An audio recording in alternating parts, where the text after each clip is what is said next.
Hi guys, welcome back to Harrow's carnival.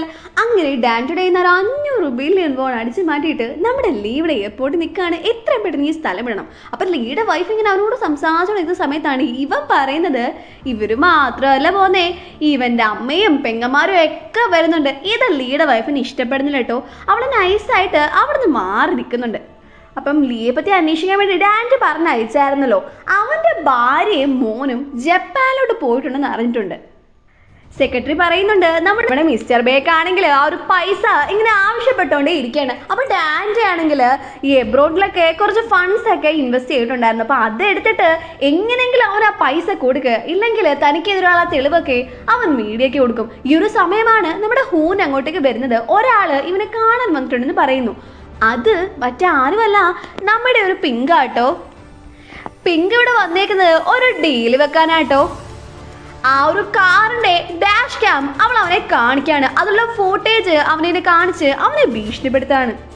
Danty എനിക്കത് കാണണ്ട എന്ന് പറയുന്നുണ്ടെങ്കിലും ഇതിലൊരു അടിപൊളി പാട്ടുണ്ട്, അതാണ് നീ കാണണ്ടെന്ന് പറയുന്നു. അപ്പൊ അവൻ നോക്കുമ്പം നമ്മുടെ സ്യോജിൻ ആ ഒരു കാറിന് തള്ളിയിടുന്ന വീഡിയോ ഇവൻ കാണാണ്. ഈ ഒരു ഫൂട്ടേജ് തനിക്ക് തരുവാണെങ്കിൽ എത്ര പൈസയോടെ ഞാൻ തരാന്ന് ഡാൻറ്റ് പറയാണ്. പിങ്ക് ആവശ്യപ്പെടുന്നത് 500 ബില്യൺ വോണാണ്. ഒരാഴ്ചക്കുള്ളിൽ ആ ഒരു പണം തനിക്ക് കിട്ടണമെന്ന് പറഞ്ഞ് അവൾ അവിടുന്ന് പോവാണ്. ഡാൻറ്റ് ഒന്നാമതേ കെണിയിൽ പെട്ടിരിക്കുകയാണ്. ഈ ഒരു പണം ഇനി എവിടെ നിന്ന് എടുക്കും എന്ന ടെൻഷനാണ് ഡാൻറ്റ് ഇവിടെ. പക്ഷെ എന്തായാലും സ്യോജനെ കുടിക്കേ പറ്റൂ, എങ്കിൽ മാത്രമേ ആ ഒരു ഷോങ്ങ ഗ്രൂപ്പ് എനിക്ക് സ്വന്താക്കാൻ പറ്റൂ. ഇവരുടെ ഈ സംസാരം എല്ലാം കേട്ടോണ്ട് ഹൂനവിടെ മറിഞ്ഞിരിപ്പുണ്ടായിരുന്നു കേട്ടോ. പിങ്കിനെ ഇങ്ങോട്ട് കഴിച്ചത് നമ്മുടെ ലോഗനൊക്കെ ആണല്ലോ. അവള് ശരിക്കും അവളുടെ ആ ഒരു ഉത്തരവാദിത്വം ചെയ്യുന്നുണ്ടോ എന്നറിയണ്ടേ. സൂര്യനൊക്കെ പ്ലാൻ ഡാൻറ്റയുടെ കംപ്ലീറ്റ് പണവും തീർന്ന് അവനാകെ ഭ്രാന്ത് പിടിക്കണം. അടുത്തതായിട്ട് നമ്മുടെ സ്യോജനാണ് അവരുടെ ലക്ഷ്യം. സ്യോജനാണെങ്കിൽ എൻബിയുടെ അടുത്തുകൂടി ആ ഒരു ഹെരാ പാലസിലെ പ്രതിമയുടെ അടുത്തൂടെ ഇങ്ങനെ വരുന്ന സമയത്താണ് മിസ്സസ് ക്യാങ്ങും പോലീസുകാരും സംസാരിക്കുന്നത് കാണുന്നത്. അപ്പൊ ആ ഒരു യൂൻഹയുടെ മരണം അത് സാധാരണമായിട്ടുള്ള മരണമല്ല, അത് കൊലപാതകമെന്ന് പോലീസുകാർക്ക് മനസ്സിലായി. ഇവരുടെ മരണത്തിന് ശേഷം അവളുടെ കയ്യിലുണ്ടായിരുന്ന $10 ബില്യൺ കാണാതായി എന്നൊക്കെ മിസ്സസ് ക്യാങ് പറയുന്നുണ്ട് കേട്ടോ. പോലീസുകാർക്ക് ഒരു റിപ്പോർട്ട് ഇട്ടിട്ടുണ്ട്. ആ ഒരു ആക്സിഡന്റ് നടന്ന സീനിലെ ഒരു ഫൂട്ടേജ്. അങ്ങനെ ഇതൊക്കെ കേട്ടോണ്ടാണ് സ്യോജൻ വരുന്നത്. ഇത് കേട്ടതോടെ അവൾക്ക് ആകെ ടെൻഷൻ ആവാണ്. അങ്ങനെ ഇവർ കാർ ഓടിച്ചുകൊണ്ട് പോകുന്ന സമയം ഇവളുടെ മനസ്സിലേക്ക് ആ ഒരു പോലീസുകാരന്റെ സംസാരവും മിസ്സിസ് ക്യാങ്ങിന്റെ ആ ഒരു സംസാരമൊക്കെ ഇവളുടെ മനസ്സിലേക്ക് ഇങ്ങനെ വന്നോണ്ടേ ഇരിക്കുകയാണ്. യൂൻഹയുടെ മരണം സാധാരണ അല്ല, കൊലപാതകമാണ്. ഇത് ഇവളുടെ മനസ്സിലേക്ക് ഇങ്ങനെ വന്നോണ്ടേ. പെട്ടെന്ന് ഇവളുടെ കാർ ആകെ നിയന്ത്രണം വിട്ട് പോയിക്കൊണ്ടേ ഇരിക്കുകയാണ്. ജസ്റ്റ് മിസ്സിലാണ് ഒരു പെൺകുട്ടിയെ ഇടിക്കാതെ അവൾ ബ്രേക്ക് ഇട്ട് നിർത്തുന്നത്. ആ ഒരു കാറിന്റെ മുമ്പിൽ നിൽക്കുന്ന പെൺകുട്ടി റോനയാണെന്നൊക്കെ ഇവൾക്ക് തോന്നാണ്. അപ്പൊ ഈ ഒരു പരിഭ്രാന്തിയൊക്കെ നമ്മുടെ എൻബിയോൾ ശ്രദ്ധിക്കുന്നുണ്ടായിരുന്നു കേട്ടോ. സ്യോജൻ തിരികെ ആ ഒരു ഷോങ്ങ ആർട്ട് സ്കൂളിൽ എത്തുമ്പം അവളെ കാണാനായിട്ട് നമ്മുടെ പിങ്ക് വന്നിട്ടുണ്ട്.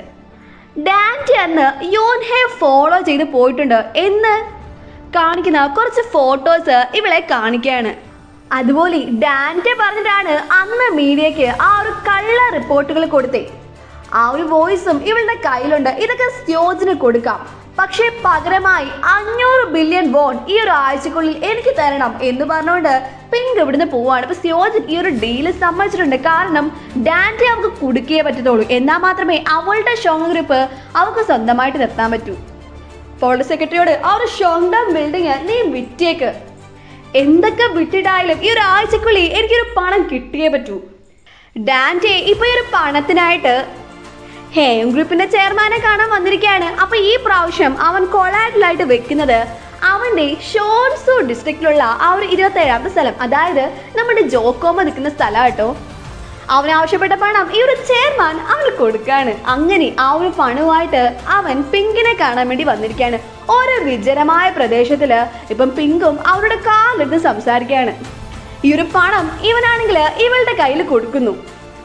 അവളും ആ ഒരു ഫൂട്ടേജ് ഇവന്റെ കയ്യിൽ കൊടുക്കാണ്. ഡാൻറ്റി ഈ ഒരു പിങ്കിന്റെ കാറിലാണല്ലോ. അവനിങ്ങനെ ഇറങ്ങാൻ ശ്രമിക്കുന്ന സമയത്ത് ഈ ഒരു കാറ് തുറക്കാൻ പറ്റുന്നില്ല. അപ്പൊ ഈ ഒരു കാറിന്റെ ഡ്രൈവിംഗ് സീറ്റ് ഇരുന്നത് നമ്മുടെ ഹായായിരുന്നു കേട്ടോ. അവൻ പെട്ടെന്ന് തിരിഞ്ഞിട്ട് അവരെ കണ്ട് ഡാൻറ്റി ആകെ ഞെട്ടി നിൽക്കാണ്. നീ മരിച്ചില്ലേ? അപ്പൊ ഇവൻ വിശ്വസിച്ചിരിക്കുന്നത് സൂര്യോനെയും ഹായയും ലോകന്റെ ഫാമിലി കൊന്നു കളഞ്ഞു കാണുക. പെട്ടെന്നാണെങ്കിൽ ഹായാണെങ്കിൽ എന്തോ ഒരു ഇഞ്ചക്ഷൻ ഇവരുടെ ദേഹത്തെ കുത്തിവെക്കാണ്. അവന്റെ ബോധം പോവാണ്. അതിനുശേഷം അവന്റെ കയ്യിൽ നിന്ന് ആ ഒരു ഫൂട്ടേജ് എടുത്തിട്ട് അവനെ ഉപേക്ഷിച്ചിട്ട് അവിടുന്ന് പോവാണ്. അങ്ങനെ പണവും നമ്മുടെ കയ്യിലാണ്, ഫൂട്ടേജും നമ്മുടെ കയ്യിലാണ്. അങ്ങനെ പിങ്ക് ഇപ്പം സ്യോജിനെ കാണാൻ വേണ്ടി വന്നിരിക്കുകയാണ്. ആ ഒരു പണം വാങ്ങിയിട്ട് ഡാൻറ്റയ്ക്കെതിരെയുള്ള ആ ഒരു ഫോട്ടോസും അതുപോലെ ഡാൻറ്റി ഇവള് സംസാരിച്ച ആ ഒരു വോയിസ് റെക്കോർഡറൊക്കെ ഇവള് സ്യോജിനെ കൊടുക്കാണ്. സ്യോജിനാണെങ്കിൽ പറയുന്നുണ്ട്, ഇനി മേല എന്റെ മോൾ ഇൻവോൾവ് ആയിരുത്തി നീ തലയിടരുത് എന്ന് പറഞ്ഞ സ്യോജിൻ അവിടുന്ന് പോവാണ്. അപ്പൊ പിങ്കിന്റെ പുറകിൽ തന്നെ നമ്മുടെ ഹാ ഇരിപ്പുണ്ടായിരുന്ന കേട്ടോ. പിങ്ക് പറയുന്നുണ്ട്, നമ്മുടെ മിഷനൊക്കെ കഴിഞ്ഞില്ലേ? ഹാ പറയുന്നു, ഇല്ല ഇനി ഒരെണ്ണം കൊണ്ടുണ്ട്, അതെ നിനക്കുള്ള ശിക്ഷ. സ്യോജിനാണെങ്കിൽ സെക്രട്ടറിയുടെ കയ്യിൽ ഫോട്ടോസ് കൊടുത്തിട്ട് എത്രയും പെട്ടെന്ന് ഇത് മീഡിയക്ക് കൊടുക്കാനായിട്ട് പറയാണ്. അപ്പൊ ഡാൻറ്റി ഇപ്പം ഹോസ്പിറ്റലിലാണ് കേട്ടോ. അങ്ങോട്ടേക്ക് ഡോങ്ക്വിൽ ഓടി വന്ന് ഒരു കാര്യം ഇവരോട് പറയാണ്. ന്യൂസ് ഓണാക്കി നോക്കുമ്പം യോൻഹയുടെ മരണത്തിന് പിന്നിൽ ഡാൻറ്റി ആണെന്നുള്ള ആ ഒരു വാർത്തയൊക്കെ ഇവർ കേൾക്കാണ്. അപ്പൊ എത്രയും പെട്ടെന്ന് പോലീസുകാര് ഇവിടെ എത്തിച്ചേരും. അതുകൊണ്ട് തന്നെ അവരവിടുന്ന് കടന്നു കളയാൻ പ്ലാൻ ചെയ്യാണ്. ഡാൻറ്റിനെ ഒരു ട്രോളിയിൽ ഇരുത്തിട്ട് അതിന് മുകളിൽ ഒരു തുണിയൊക്കെ ഇട്ടിട്ട് ഡോങ്ക്വില് ഇങ്ങനെ ഉരുട്ടിക്കോട് പോവാണ്. ഈ ഒരു സമയമാണ് പോലീസുകാർ അങ്ങോട്ട് വരുന്നത്. പോലീസുകാർക്ക് മനസ്സിലായി അവരോടൊന്ന് പോയിട്ട്. അപ്പൊ ഇവരെ ഫോളോ ചെയ്ത് ഓടുന്നുണ്ടെങ്കിലും ഈ ഒരു സെക്രട്ടറി വന്ന് ഈ ഒരു പോലീസുകാരെ തടയാനായിട്ടോ ഡോങ്ക്വിലും ഡാൻറ്റിയും അവിടുന്ന് എസ്കേപ്പ് ആവുന്നുണ്ട്. പക്ഷെ സെക്രട്ടറി പോലീസുകാരുടെ പിടിയിലാവുകയാണ്. അപ്പൊ ഡോങ്ക്വില് ഡാൻറ്റി ആയിട്ട് ഇപ്പൊ ഒരു വീട്ടിൽ വന്നേക്കാണ് കേട്ടോ. തൽക്കാലം നമുക്കിവിടെ കഴിയാം എന്ന് പറഞ്ഞുകൊണ്ട് ഡാൻറ്റി അവിടെ ആക്കി ഡോങ്ക്വില് പുറത്തേക്ക് പോവാണ്. പിങ്കും അതുപോലെ തന്നെ മീഡിയക്ക് റിപ്പോർട്ട് കൊടുക്കുന്നുണ്ട് കേട്ടോ. ഡാൻറ്റി പറഞ്ഞിട്ടാണ് അന്ന് ആ ഒരു കള്ള നുണകളൊക്കെ ഞാനിവിടെ പറഞ്ഞത്, യൂൻഹെ നിരപരാധിയാണ് എന്നൊക്കെ പിങ്ക് റിപ്പോർട്ട് കൊടുക്കുന്നുണ്ട് കേട്ടോ. ഇതെല്ലാം കണ്ടുകൊണ്ട് സ്യോജിൻ ഇങ്ങനെ ഇരിക്കുകയാണ്. അപ്പൊ ഡാൻറ്റി ഇതുവരെ പിടിയിട്ടിട്ടില്ലെന്ന് സെക്രട്ടറി ഇവളെ അറിയിക്കുകയാണ്. എന്നാലും ശല്യം തീർന്നല്ലോ. അവളാണെങ്കിൽ ഷോങ്ങ ഗ്രൂപ്പിന് ഒരു ബോർഡ് മീറ്റിംഗ് അറേഞ്ച് ചെയ്യാനായിട്ട് ഈ ഒരു സെക്രട്ടറിയോട് പറയാണ്. എന്തായാലും ഡാൻറ്റി ഒരു ഇത് ഒതുക്കിയിട്ടുണ്ട്. അടുത്തത് സ്യോജിനാണ്. അപ്പൊ സ്യോജിന് വേണ്ടിയുള്ള ആ ഒരു കെണി ഇവർ ഒരുക്കി വെച്ചിരിക്കുന്നത് ആ ഒരു ബോർഡ് മീറ്റിംഗ് നടക്കുന്ന ദിവസത്തേക്കാണ്. നമ്മുടെ ഹായാണെങ്കിൽ റോനെ അറിയാതെ അവളെ കെയർ ചെയ്യുന്നുണ്ട് കേട്ടോ. ഇവനാണെങ്കിൽ അവളുടെ ആ ഒരു അപ്പാർട്ട്മെന്റിന് മുമ്പിൽ ഇങ്ങനെ കഴിക്കാനുള്ള ഫുഡ് ഐറ്റംസ് ഒക്കെ കൊണ്ടുവച്ച് ആരും അറിയാതെ പോവായിരുന്നു കേട്ടോ. ഈ ഒരു ടൈമിൽ ഇവനത് കൊണ്ടുവെക്കുന്ന സമയം റോന ഇവനെ കാണാണ്. നിങ്ങൾക്ക് വീട് മാറിയെന്ന് തോന്നുന്നു, ഇത് നിങ്ങളുടെ മകളുടെ അല്ല, നിങ്ങളുടെ മകള് മേളത്തെ നിലയിൽ താമസിക്കുന്നേ, ഇനി മുതൽ ഇങ്ങനത്തെ ഒരു സാധനങ്ങളും ഇവിടെ കൊണ്ടുവെക്കണ്ട എന്ന് പറഞ്ഞ് റോന കയറി പോവാണ്. അവളാണെങ്കിൽ അവളുടെ അമ്മയുടെ ഫോട്ടോയിൽ നോക്കിയിരിക്കുകയാണ്. ഇതുപോലൊരു അച്ഛനെ എനിക്ക് വേണ്ട. അപ്പോൾ റോനയ്ക്ക് നേരത്തെ തന്നെ അറിയായിരുന്നു ഈ ഒരു ഹാ അവളുടെ അച്ഛനാന്ന്. പക്ഷേ ഇവക്ക് ഈ ഒരു സത്യം അറിയാവുന്ന കാര്യം ഹായ്ക്ക് അറിയില്ലല്ലോ. ഡോങ്ക്വിലിപ്പം ഡാൻറ്റി അടുത്തേക്ക് വരികയാണ്. പുറത്തേക്കൊന്ന് വരാനായിട്ട് പറയാണ്. അപ്പൊ ഡോങ്ക്വിൽ ഇവനോട് പറയുന്നുണ്ട്, നമ്മളെ രണ്ടുപേരെയും ഇപ്പൊ തിരഞ്ഞുകൊണ്ടിരിക്കുകയാണ്, നമുക്ക് കീഴടങ്ങാം. എത്ര നാള് ഇങ്ങനെ ഓടി ഒളിച്ചോണ്ടിരിക്കും? ആ ഒരു കൊലപാതകത്തില് നമുക്ക് പങ്കുണ്ടെന്ന് പറഞ്ഞാൽ നമുക്ക് കീഴടങ്ങാം. ഇപ്പൊ ഡാൻറ്റി വേറെ അടവെടുക്കാൻ കേട്ടോ. ഇവനാണെങ്കിൽ ഡോങ്ക്വിലോട് അപേക്ഷിക്കുകയാണ്, പ്ലീസ് ഈ ഒരു തവണയോടെ നീ എന്നെ സഹായിക്കണം. ആ ഒരു കൊലപാതകം നീയാണ് ചെയ്തതെന്ന് നീ പോലീസിന് മുമ്പിൽ സമ്മതിക്കണം.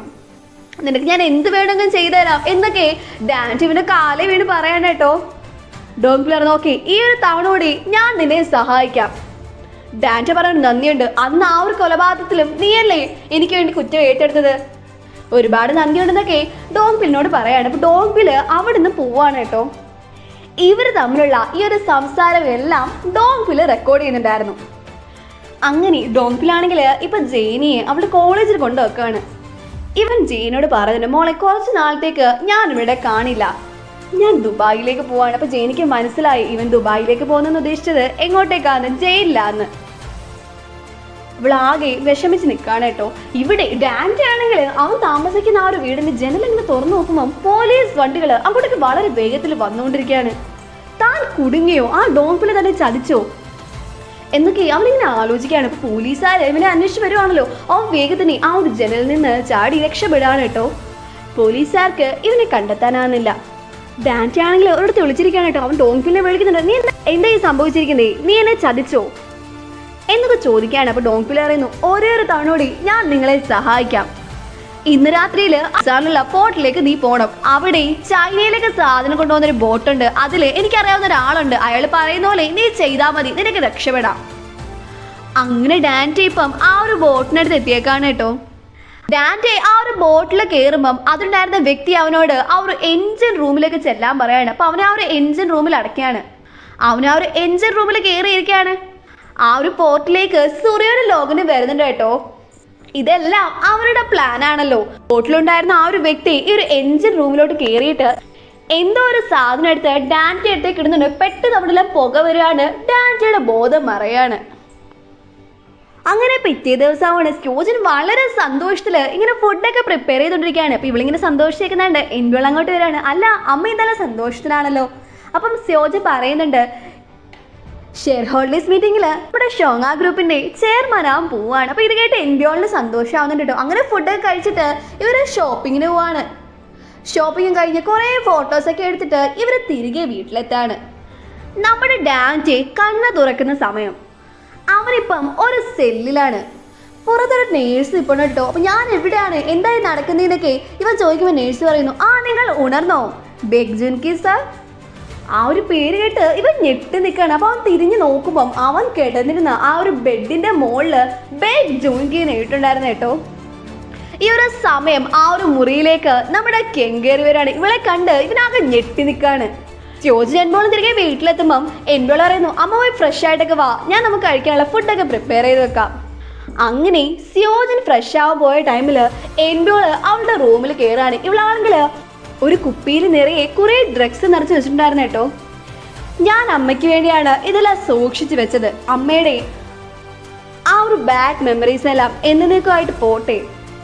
അങ്ങനെയാണെങ്കിൽ അമ്മയ്ക്കും എന്നും സന്തോഷമായിട്ടിരിക്കാം എന്ന് പറഞ്ഞുകൊണ്ട് ഇവള് ആ ഒരു ഗുളികൾ എടുത്തോണ്ട് വന്നിട്ട് വൈനിൽ ഇത് മിക്സ് ചെയ്ത് വെക്കാണ്. സ്യോജൻ ഒന്നും അറിയാതെ അങ്ങോട്ടേക്ക് വന്ന് ആ ഒരു വൈൻ കുടിക്കാണ് കേട്ടോ. ഒരു വിഷമത്തോടെ തന്നെ എൻബോള് അത് നോക്കി നിൽക്കാണ്. അപ്പൊ ഗായ്സ് നമുക്ക് അടുത്ത പാട്ടിലാണ് കേട്ടോ. Stay tuned.